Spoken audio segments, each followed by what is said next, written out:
നമസ്കാരം. Astrology master ക്ലാസ്സിൻ്റെ പുതിയൊരു അധ്യായത്തിലേക്ക് സ്വാഗതം. നമ്മൾ ഇന്ന് ചർച്ച ചെയ്യാൻ പോകുന്ന വിഷയം എന്ന് പറയുന്നത് ഭാവചിന്തയാണ്. അറിയാമല്ലോ, ഇപ്പം 5 വരെയുള്ള ഭാവങ്ങൾ നമ്മൾ പഠിച്ചു കഴിഞ്ഞു. ഇനി 6-ാം ഭാവമാണ്. 6-ാം ഭാവം 12 രാശികളിൽ 6, 8, 12 ഈ ഭാവങ്ങൾ മോശഭാവമാണെന്ന് നമ്മൾ പഠിച്ചിട്ടുള്ളതാണ്. ഓർമ്മയുണ്ടല്ലോ? അതിൽ 6-ാം ഭാവം എന്തുകൊണ്ടാണ് മോശമായിട്ട് പറയുന്നത്, 6-ാം ഭാവം തരുന്ന സൂചനകൾ എന്തൊക്കെയാണെന്നും കൂടി മനസ്സിലാക്കാം.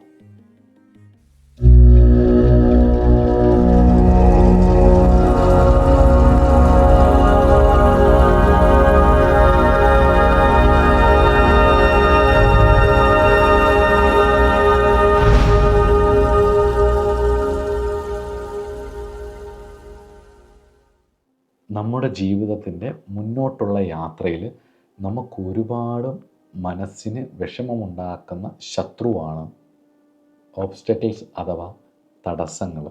അപ്പം തടസ്സങ്ങൾ ചിന്തിക്കുന്ന ഈ ഭാവമാണ്. നമ്മുടെ മെറ്റീരിയലും അതുപോലെ, അതായത് ബാഹ്യമായിട്ടുള്ള ഗ്രോസ് ആയിട്ടുള്ള ശത്രുക്കൾ, അതുപോലെ നമ്മുടെ ഇൻറ്റേർണൽ ശത്രുക്കളെയും ചിന്തിക്കുന്നത് ഈ ഭാവം കൊണ്ടാണ്.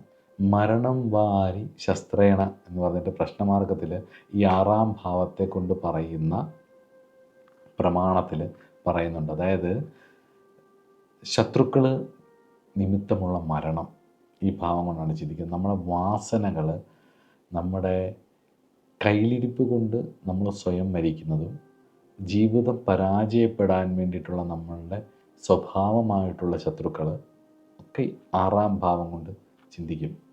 രോഗം നമ്മുടെ ഒരു വലിയ ശത്രുവാണ്, അത് ഈ ഭാവം കൊണ്ടാണ് ചിന്തിക്കുന്നത്. അതുപോലെ തന്നെ ഡെയിലി സ്ട്രഗിൾസ്, നമ്മുടെ ഡെയിലിയുള്ള കഷ്ടപ്പാടുകൾ, നിത്യജീവിതത്തിലുള്ള ഉണ്ടാകുന്ന ഒരുപാട് ബുദ്ധിമുട്ടുകൾ ഒക്കെ ഈ ഭാവം കൊണ്ടാണ് ചിന്തിക്കുന്നത്. പൊതുവെ തടസ്സങ്ങളെന്ന് ഞാൻ പറഞ്ഞല്ലോ.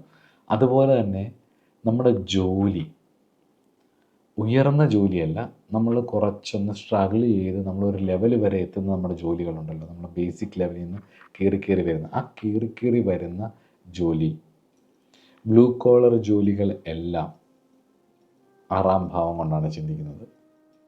അതുപോലെ തന്നെ നമ്മൾ കഠിനമായിട്ടുള്ള പ്രാരാബ്ധ കർമ്മങ്ങൾ, ഡെപ്റ്റുകൾ, ഒരു റെട്രോഗ്രേഡ് പ്ലാനറ്റ്, ഒരു വക്രഗ്രഹം 6-ാം ഭാവത്തിൽ നിൽക്കുകയും ഒക്കെ ചെയ്താൽ, അതിൻ്റെ ദശാവഹാര കാലങ്ങളും അത് ട്രാൻസിറ്റുകളിൽ ഇതുമായിട്ടൊക്കെ 6-ാം ഭാവവുമായിട്ടൊക്കെ സ്വാധീനിച്ചാൽ ഉറപ്പായിട്ടും വലിയ ബുദ്ധിമുട്ടുകൾ നമ്മുടെ ജീവിതത്തിൽ ആ കാലഘട്ടങ്ങളിൽ വന്നു ചേരും. ഇത് അനുഭവമുള്ളൊരു കാര്യമാണ്. അതുപോലെ തന്നെ അൺചേഞ്ചബിളായിട്ടുള്ള ഒരുപാട് കാര്യങ്ങൾ ഈ 6-ാം ഭാവത്തിൽ വരുന്ന പല കാര്യങ്ങളും ഇന്നത്തെ കാലത്ത് പറയേണ്ട ഒരു ഭാഗമാണ്. നമുക്കൊരു ശത്രുവായിട്ട്, നമ്മുടെ വളർച്ചയിൽ ശത്രുവായിട്ട് നമ്മളെ തളർത്തുന്ന ഒരു കാര്യമാണ്. അത് എങ്ങനെയാണ് പറയേണ്ടതെന്ന് ചോദിച്ചു കഴിഞ്ഞ് കഴിഞ്ഞാൽ, റൊമാൻസ് വിത്ത് കൊളീഗ്സ്, അത് ഈ ഭാഗം കൊണ്ടാണ്. ഓഫീസ് റൊമാൻസ് ഉണ്ടല്ലോ, അതൊരു സ്ഥായിയായിട്ട് പോവില്ല, കുറച്ച് കാലം കഴിയുമ്പോൾ അത് പരാജയപ്പെടും. അപ്പം അത് നമ്മുടെ ജോലിയെയും മുന്നോട്ടുള്ള ജീവിതത്തെയും ഒക്കെ അത് ബാധിക്കും. അത് അങ്ങനെയുള്ളവരാണെങ്കിൽ കുഴപ്പമില്ല, പരസ്പരം അങ്ങോട്ടും ഇങ്ങോട്ടുമൊക്കെ പറഞ്ഞിട്ട് ഇന്നത്തെ കാലമല്ലേ. അപ്പം അല്ലാതെ ഇമോഷണലി കണക്റ്റ് ആവാൻ നിന്നാൽ ഒരുപാട് ബുദ്ധിമുട്ടുകൾ ജോലിയിലും ഒക്കെ ഉണ്ടാവാൻ സാധ്യത തരുന്നതാണ് ഈ 6-ാം ഭാവം. അതുപോലെ തന്നെ സ്റ്റെപ്പ് മദർ, അതുപോലെ ആക്സിഡൻറ്റിൽ നിന്ന് കിട്ടുന്ന ക്ലെയിമുകൾ, ഇൻഷുറൻസ് ക്ലെയിമുകളൊക്കെ ഉണ്ടല്ലോ, അതൊക്കെ ഈ ഭാവം കൊണ്ടാണ് ചിന്തിക്കുന്നത്. പിന്നുള്ളത് ഇൻവെസ്റ്റ്മെൻറ്റിലൂടെയൊക്കെയുള്ള കടങ്ങളുണ്ടല്ലോ, അത്, പിശുക്ക്, ഭൃത്യന്മാർ, ദാസ്യമായിട്ടുള്ള രീതിയിൽ നിൽക്കേണ്ട അവസ്ഥ വരും. ഒരാളുടെ കീഴിൽ കുനിഞ്ഞ് ബെഗറിനെ പോലെ നിൽക്കേണ്ടി വരിക, അല്ലെങ്കിൽ ആരുടെയെങ്കിലും മുന്നിൽ നമ്മൾക്കൊരു ആവശ്യം വരുമ്പോൾ കൈ നീട്ടേണ്ടി വരിക. അതുപോലെ തന്നെ നമ്മുടെ ജീവിതം ഐസൊലേറ്റായി പോവുക, ഐസൊലേഷനിൽ പെട്ടുപോവുക. കുട്ടികളുടെ വെൽത്ത്, നിങ്ങളുടെ സ്പൗസിൻ്റെ ഹെൽത്ത്, മെൻ്റൽ ഹെൽത്തുകൾ, ഈ പുരുഷജാതകത്തിലൊക്കെ ഭാര്യയുടെ കാല്, അതിൻ്റെ സൗന്ദര്യവും അതിനുണ്ടാകുന്ന ബുദ്ധിമുട്ടുകളൊക്കെ ഈ 6-ാം ഭാവത്തെ കൊണ്ട് ചിന്തിക്കും. അതുപോലെ തന്നെ ഈ 6-ാം ഭാവത്തിൻ്റെ സ്ഫുടം വീണിരിക്കുന്ന നക്ഷത്രം കൊണ്ട് സ്പൗസിൻ്റെ കാല് എങ്ങനത്തെ ഏത് ടൈപ്പായിരിക്കും എന്നുള്ളതൊക്കെ പറയാൻ പറ്റും. അതുപോലെ തന്നെ വളരെ പോസിറ്റീവായിട്ട് പറഞ്ഞത് നമ്മുടെ നിത്യേനയുള്ള ജോലിയിൽ, ഡെയിലി ജോബിലുള്ള പ്രോസ്പെരിറ്റികൾ, അതിൻ്റെ ഉയർച്ചകൾ, അതിൽ നിന്ന് ഫ്രൂട്ട്ഫുള്ളായിട്ട് കിട്ടുന്ന കാര്യങ്ങൾ, അതിൽ നിന്ന് കിട്ടുന്ന ഗുണാനുഭവങ്ങൾ, ഈ 6-ാം ഭാവത്തിലൊക്കെ 3 ഗ്രഹങ്ങളൊക്കെ നിന്നുണ്ടല്ലോ, ഉള്ളിൽ നിന്ന് എപ്പോഴും ഇങ്ങനെ ഒരു ശത്രു സ്വഭാവം, നമുക്ക് തന്നെ ദുരിതമാകുന്ന സ്വഭാവങ്ങൾ വന്നുകൊണ്ടിരിക്കും. രോഗങ്ങൾ ഇങ്ങനെ വന്നുകൊണ്ടിരിക്കും. ഒരു ആർമി ഫോളോ ചെയ്തുകൊണ്ടായിരിക്കും. നമ്മുടെ പുറത്ത് ഒരു ആർമി ഇങ്ങനെ നമ്മളെപ്പോഴും ഫോളോ ചെയ്യുന്നുണ്ട്. നമ്മളെവിടെ ചെന്നാലും നമുക്കങ്ങോട്ട് കയറി വരാൻ സമ്മതിക്കാത്ത രീതിയിലൊക്കെയുള്ള കാര്യങ്ങളും. 2 അതിലധികമോ ഗ്രഹങ്ങൾ നിന്നാൽ, 6-ാം ഭാവത്തിൽ നിന്നാൽ രോഗം, കടം ഇതിലേതെങ്കിലും ഒന്ന് അല്ലെങ്കിൽ പലത്. 3 എണ്ണമൊക്കെ നിന്ന് കഴിഞ്ഞാൽ ശത്രുക്കൾ കൂടുതലുണ്ടാവും. 6-ാം ഭാവത്തിൽ ഗ്രഹങ്ങൾ കൂടിയാൽ ശത്രുക്കളുടെ എണ്ണം കൂടും. ഒരുപാട് കോമ്പറ്റീഷൻസ് ഫേസ് ചെയ്യേണ്ടി വരും ലൈഫിൽ. ഇടിച്ചിടിച്ചിടിച്ച് നിൽക്കേണ്ടി വരും. 6-ാം ഭാവഫലം എന്ന് പറയുന്നത് പൊതുവേ ദൃഢഫലമാണ്. അല്ലെ 6-ാം ഭാവം തരുന്ന സൂചനകൾ പൊതുവെ ഉറപ്പായിട്ടും അത് ജീവിതത്തിൽ വരുന്നതാണ്.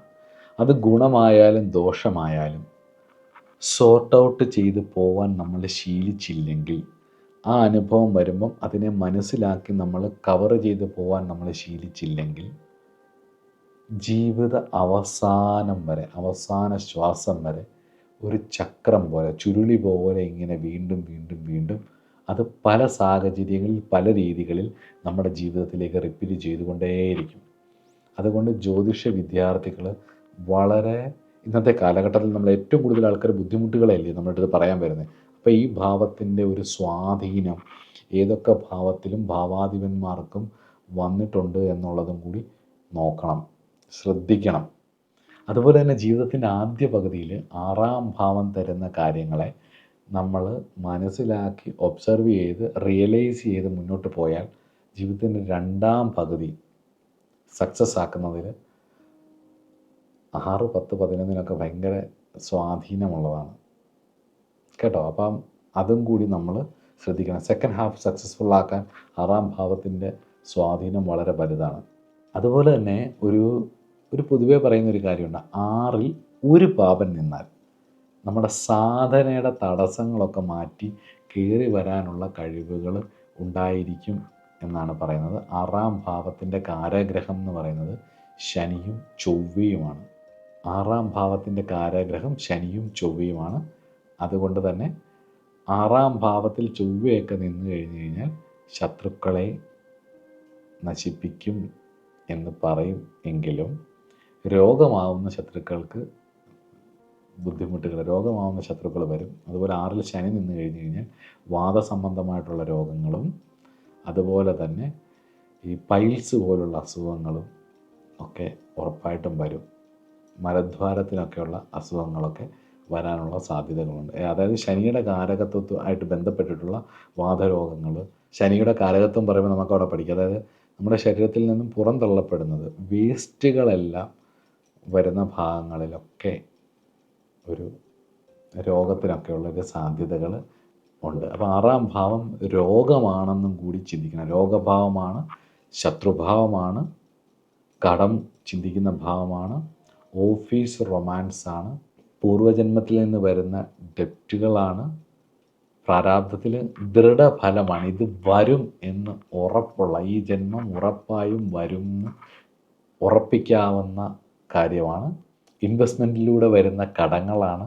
അതുപോലെ തന്നെ 6-ാം ഭാവമാണ് സർവീസായിട്ടൊക്കെ ആർക്കെങ്കിലും എന്തെങ്കിലുമൊക്കെ ചെയ്തു കൊടുക്കുന്നതും. അതുപോലെ തന്നെ 6-ാം ഭാവത്തിൽ നിൽക്കുന്ന ഗ്രഹത്തിൻ്റെ കാരകത്വത്തിലുള്ള വിഷയങ്ങളൊക്കെ നമ്മൾ ചെയ്തു കൊടുക്കുകയാണെങ്കിൽ ഗുണമായിട്ട്, ആർക്കെങ്കിലും അറിഞ്ഞുകൊണ്ടങ്ങ് ചെയ്തു കൊടുത്താൽ, ഇപ്പോൾ ഉദാഹരണത്തിന് 6-ൽ ശനിയൊക്കെ നിന്ന് കഴിഞ്ഞ് കഴിഞ്ഞാൽ നമ്മൾ അമ്പലങ്ങൾക്കോ അല്ലെ മറ്റു കാര്യങ്ങൾക്കോ ഒക്കെ പോയിട്ട് നമ്മൾ അവിടുത്തെ പാത്രങ്ങളൊക്കെ കഴുകി കൊടുക്കുകയും അവിടുത്തെ ഏറ്റവും ആൾക്കാരുടെ ഷൂ ഒക്കെ മേടിച്ച് തുടച്ച് വെക്കത്തില്ലേ, അതുപോലുള്ള വളരെ താഴ്ന്ന രീതിയിലേക്ക് നമ്മൾ ഇറങ്ങിച്ചെന്ന് നമ്മൾ ചെയ്തു കൊടുക്കുകയാണെങ്കിൽ നമ്മുടെ ജീവിതത്തിൽ ഒരുപാട് ഗുണങ്ങൾ ഉണ്ടാവും. ശാസ്താവിനെയൊക്കെ ആശ്രയിക്കുന്നതൊക്കെ ഗുണമാണ്. അതൊക്കെ നമുക്ക് പരിഹാരം പറയുന്ന സമയത്ത് നോക്കാം. അപ്പം 6-ാം ഭാവം എന്ന് പറയുന്നത് ഒരു ദൃഢഫലം തരുന്ന ഒരു ഭാവമാണ്, ഡെറ്റാണ്. അതുകൊണ്ട് ശത്രുവാണ്, രോഗമാണ്, കടമാണ്. ഇൻറ്റേർണൽ ആൻഡ് എക്സ്റ്റേണൽ ആണ്. ഇൻറ്റേർണൽ അതുപോലെ തന്നെ എക്സ്റ്റേണൽ ആയിട്ടുള്ള ശത്രുക്കളുണ്ടാവും. കടം പുറത്തുണ്ടാവണമെങ്കിൽ ആദ്യം നമ്മൾ ഉള്ളിലത് നമ്മുടെ ചിന്താരീതികൾ കൃത്യമാവാത്തതുകൊണ്ട്, നമ്മുടെ കാൽക്കുലേഷൻസ് കൃത്യമാവാത്തത് കൊണ്ടുമാണ് കടം എന്ന് ഉണ്ടാവാനുള്ള വിധിയെ നമ്മുടെ ബുദ്ധി നിയന്ത്രിക്കും. അതുകൊണ്ടാണ് അങ്ങ് എത്തുന്നത്. അപ്പോൾ റോങ് ഇൻവെസ്റ്റ്മെൻറ്റുകൾ ഒക്കെ പിശുക്കി വെക്കുന്നത് ഇതെല്ലാം 6-ാം ഭാവമാണ്. അതുകൊണ്ട് ജാതകം ചിന്തിക്കുമ്പം ഈ ഭാവം ഉറപ്പായിട്ടും കുറച്ച് സീരിയസ് ആയിട്ട് നോക്കും എന്ന പ്രതീക്ഷയിലൂടെ അടുത്ത ഭാവം നമ്മുടെ സ്വഭാവം, റിലേഷൻഷിപ്പിൽ നമ്മുടെ സ്വഭാവം എങ്ങനെയൊക്കെ ഇരിക്കും, അതിൻ്റെ ഗുണദോഷങ്ങളെക്കുറിച്ചൊക്കെ ചിന്തിക്കുന്ന ഭാവമാണ്, പാർട്ട്ണറിൻ്റെ ഭാവമാണ്. അത് അടുത്ത പ്രാവശ്യം അടുത്ത ക്ലാസ്സിൽ നോക്കാം. അപ്പോൾ എല്ലാവരും നന്നായിട്ട് പഠിക്കുക കേട്ടോ. നമസ്കാരം.